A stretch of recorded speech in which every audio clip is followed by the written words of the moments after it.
ایرو لقام شلوی مجلس سوریه دموکراتیک کنگره کی روزنامه‌نویس در راگهاند گو ده انجام بریار عفو ریوبریا خسر ده 631 گرتی داعش تین بردان مسد دست نشان کرگو کسین گو تین بردان دستوان دکشتن و شر ده تنه و او کسین گو کارین نچکداری لگر داعش کرنه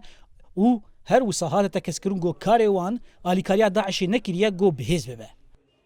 يعني ام بيجن اف كسايتها اف نأو جريمه قلت بيجي ولو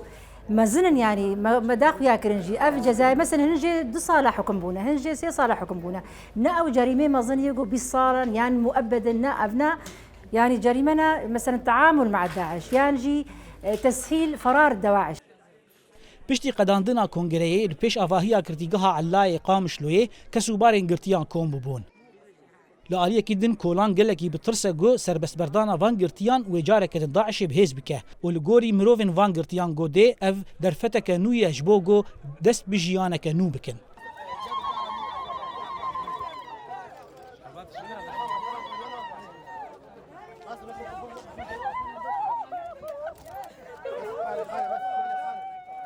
مبسوط انك طالع؟ الحمد لله.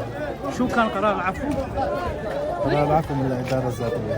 طيب شو كانت يعني تهمتك؟ احتملنا مع داعش. طيب في ناس عم بتخاف انه اذا انتم طلعتوا راح ترجع داعش تقوى، شو رايك؟ ممكن هجايا قوتنا يا جو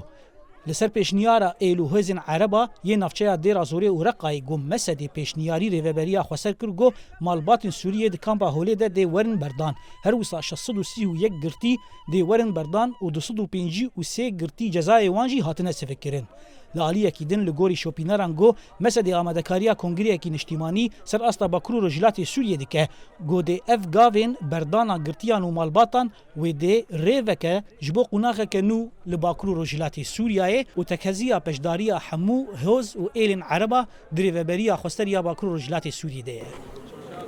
زانا عمر دنگ امریکا قامشلو